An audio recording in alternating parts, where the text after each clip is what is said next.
Happy Wednesday, everyone. Well, not if you're Whoopi Goldberg, a.k.a. Karen Johnson. Yeah, who knew Whoopi was a Karen? I thought that was only for white people, like Toyota Priuses and skiing. Roll it, Francis. Good morning and welcome to The View. You all saw the news. Whoopi will be back here in 2 weeks. Okay?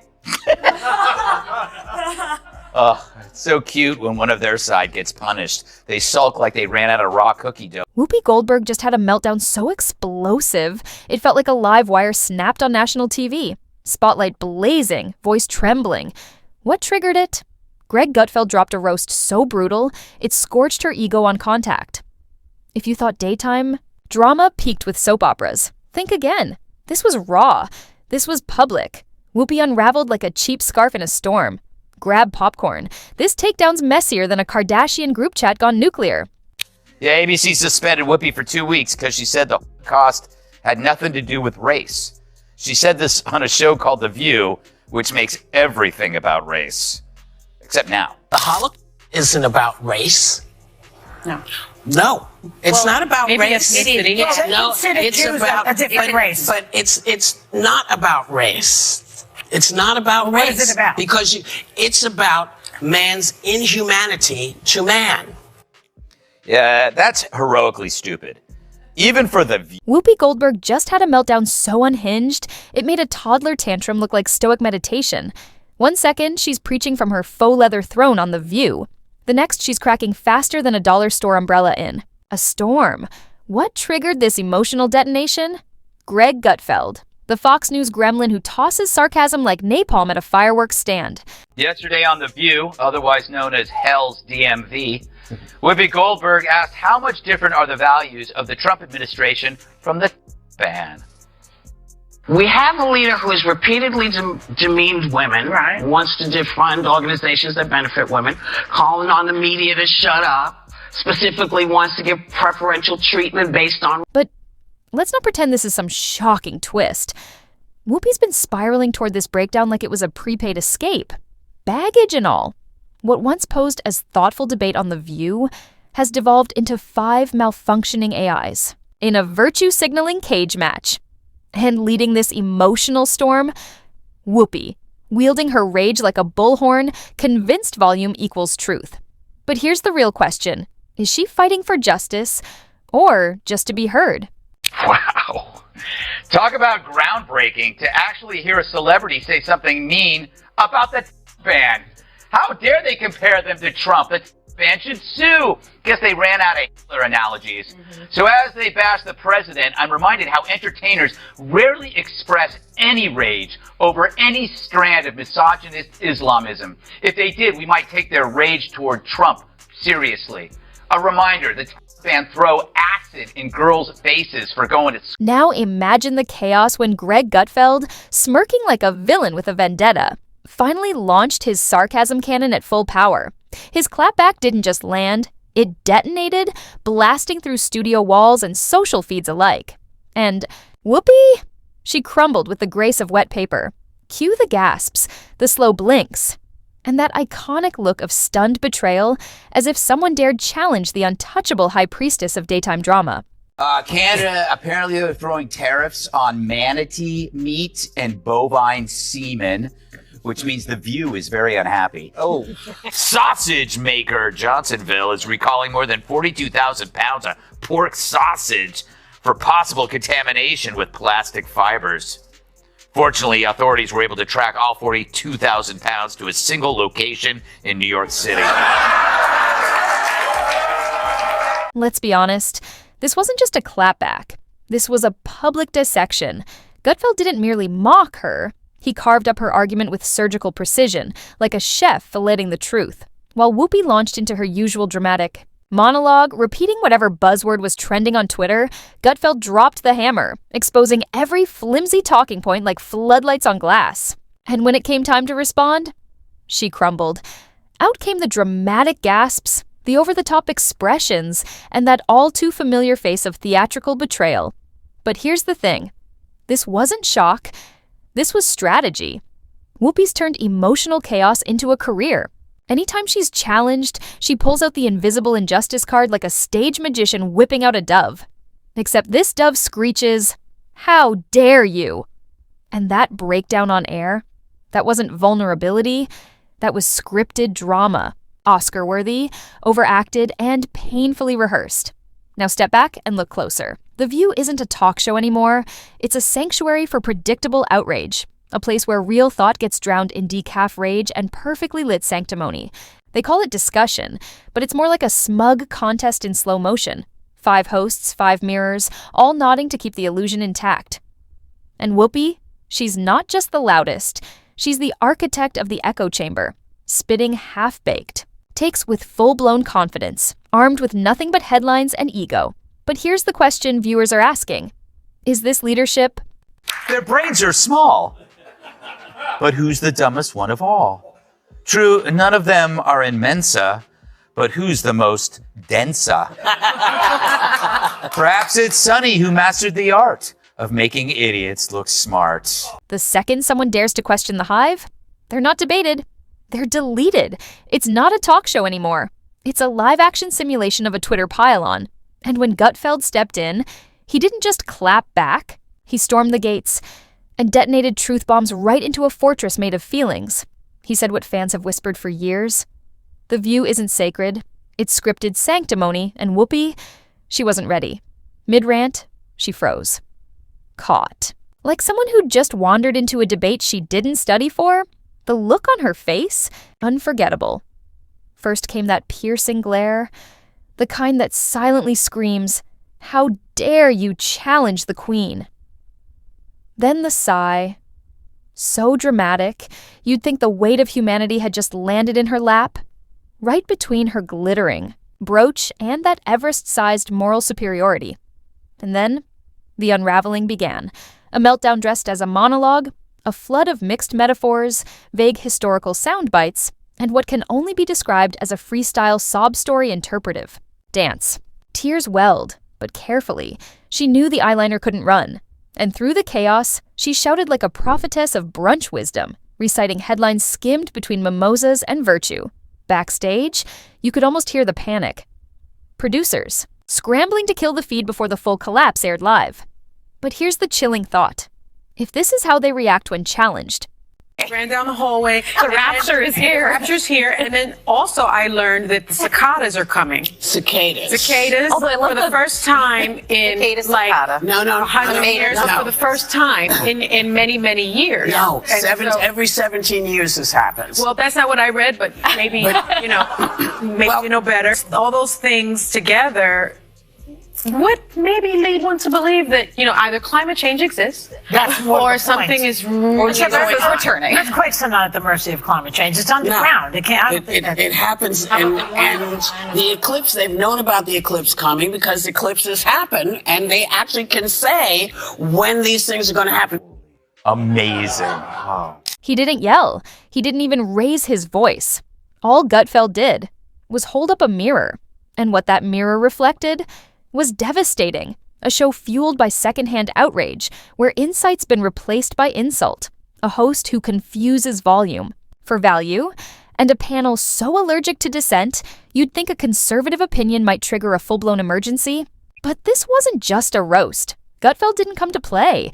He came to expose everything, and he did, with satire sharp enough to slice through the smug like glass. The View, cloaked in its moral fog, stood no chance. And Whoopi? She scrambled, grasping for a comeback while her co-hosts locked into damage control, nodding like programmed backup dancers in a Broadway cult. And the supporting cast? Oh, they delivered. This wasn't one woman crashing. It was a synchronized dive into the depths of performative panic. Every time Whoopi spiraled, they leaned in like stage moms at a pageant, faces frozen in a mix of concern and confusion. Joy Behar looked like she'd cracked a NASA code, while Sunny Hostin whipped up a verbal casserole. So soft it made grammar weep. Then came the cleanup act, the emotional drum circle. No accountability, no reflection, just curated chaos. Suddenly, Gutfeld's critique was rebranded, not as a takedown of hypocrisy, but as an attack on womanhood, sisterhood, and anyone who's ever sipped chamomile from a live, laugh, love mug. But if calling out contradictions is now a crime, Hostin's obsession with race gets thrown back in her face. Today's video comes to us from sunny Austin. Sounds like a town. We're in sunny Austin. She was on PBS's Finding Your Roots, a show dedicated to researching celebrity ancestry. For context, Sunny is a staunch supporter of reparations and has made a fortune spewing nonsense about white privilege and racial justice. Well, turns out she's not as oppressed as she claims she is. She's actually the descendant of slave owners from... But here's the twist. No one was fooled. Outside that studio, people were laughing. The internet detonated like a Christmas tree rigged by a Red Bull chugging elf. Memes, clips, sarcastic TikToks. It was digital carnage.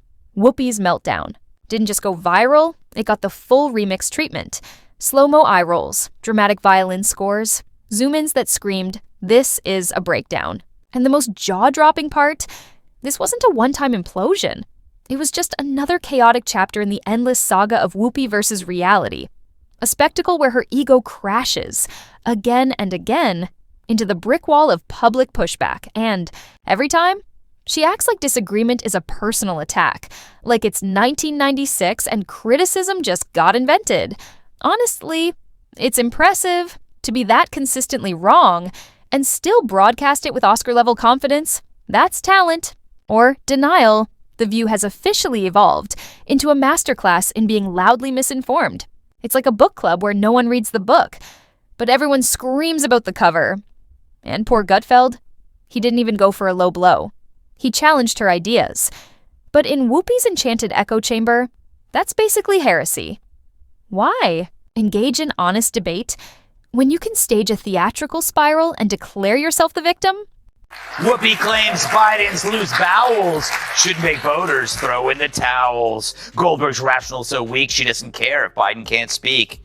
Yes, it's a magical land where little Debbies make big bellies and brain cells go to die. This week on The View, Whoopi doubled down on her support of Joe Biden's re-election. No surprise, but it was her peculiar poo-powered prose that piqued my potty predilection. Roll it! I don't care if he's his pants. I don't care if he can't put a sentence together. Meanwhile, Gutfeld walked off like a man who just outsmarted a GPS and didn't even bother to say, "I told you so." No smug victory lap, no over-the-top gloating. Just a smirk, a lethal punchline, and a casual retreat into the sarcastic shadows he calls home when he's not busy setting hypocrisy on fire. And that silence, it stung harder than any insult, because that was the real burn. Whoopi showed up for a battle of logic, armed with feelings and fireworks. She tried to twist the narrative with long pauses and dramatic brows, but it backfired badly. Gutfeld stood still, didn't flinch, and used the most dangerous weapon in modern media, common sense. By the time it ended, Whoopi wasn't dropping. Zingers. She was blinking, stunned, like someone who hadn't seen a fact in years. It was brutal, a fall from grace wrapped in studio lighting. But here's the kicker. By the very next episode, everything was reset. The haunted stare, gone, replaced with the old cocktail of fake outrage and, if you disagree with me, you're part of the problem monologues. Because that's The View in a nutshell. Not growth, not insight, just an emotional carousel spinning in place, but calling itself a debate. And now, fans are left wondering. She doesn't care if he his pants, and in fact, she'll stand right behind him. Not only does she have a terrible case of Trump derangement, she also has no sense of smell or a really weird fetish. And I'm not one to kink shame, to each his own. I guess you just got tired of Joy's crap. Public meltdowns aren't a glitch anymore. They're the show. But when your entire persona is built on never being challenged, the fall isn't just loud. It's legendary. Enter Greg Gutfeld. Whether you love him or loathe him, he walked straight into the lion's den, smirking, sarcastic, unbothered. He didn't just poke the bear, he set the whole forest on fire. And Whoopi, she didn't stand a chance. Maybe next time, step out of the bubble instead of emotionally combusting inside it. But let's be honest, where's the drama in self-awareness? The View thrives on performance, on outbursts disguised as insights, on pretending that disagreement is danger. It's like watching a TED Talk delivered mid-tantrum, urgent, shaky, and somehow still condescending. While Whoopi gasped for applause, Gutfeld did the unthinkable. He cracked a joke. A real one, and the silence, louder than words. On Fox, he's running what looks like a stand-up special in a news suit. And shockingly, it makes more sense than anything. Coming out of that studio of echo chambers and forced claps. The secret? Laughter. Not scripted chuckles, not pre-programmed praise, but that raw, involuntary, snort-out-your-nose kind of laugh you can't fake even if you're sitting in a faux leather throne with a teleprompter full of talking points. And while The View spins endlessly, trapped in its own noise, Gutfeld's over there burning the script and writing punchlines. But here's the twist. Some of these studies are married white women, and they do fall in line with what their husbands are doing. People have to wonder, where does Sunny Hostin get her opinions? Yeah. Like you said, it's obviously from her husband. She has to tell her what to say in The View, because without it, she's got nothing up there. She's not very bright. But the problem with her is that she went full race. While The View hoped this scandal would just blow over, spoiler alert, it won't. Not while people like Gutfeld and Tim have microphones and sarcasm that cuts deeper than any headline. But what really matters here isn't just the scandal. It's what it exposes. The real story? It's the ecosystem of smugness that thrives on The View. A place where accountability is just a buzzword, double standards are served on a silver platter, and reality gets spun until it looks more like a cable news washing machine. And while Sunny's legal team is probably doing yoga just to stay calm, the rest of us, we're here for the comedy. Greg and Kat, they did what they do best. They exposed the hypocrisy, laughed in its face, and served it back to us with flair. But this wasn't just another roasting session. This was surgical, turning a $450 million scandal into a storyline that could change everything. In the end, The View can try to act like nothing happened, like they'll just move on. But thanks to Greg and Kat, this story, it's been permanently etched into the Hall of Hypocrisy, framed under the bold headline, Sunnyside Fraud. No matter how much they try to spin it, the truth and the laughs aren't going anywhere. And mark my words, Greg and Kat will be there every step of the way, watching it all unfold, waiting for the next shocking twist. But here's the real question. Can Sunny survive this? Will The View ever recover from this public fallout? Or has this scandal changed everything forever? So that makes Sunny Hostin, who thinks climate change caused the solar eclipse, the dumbest of them all. Because everyone knows the moon caused the eclipse, which is controlled by The View's gravitational pull. All right, Kat, did you ever see such a group? It's amazing how Joy and Whoopi became the smart one. And then the numbers dropped. Hard. Because while The View runs on feelings, ratings don't lie. And what they revealed was brutal. The internet didn't just react, it exploded. Memes flew like shrapnel. Clips went viral. The comment, sections, savage, a digital roast session no one saw coming. Meanwhile, Greg Gutfeld, he stood in the center of the storm, untouched. The replies, standing ovation in pixels. No stammering, no apologies. Just one mic, one grin, and a comedy. Crowns snatched without mercy. And just like that, the empire of ego tried to clap back, but no one noticed. Or worse, no one cared. Sunny Hostin threw in her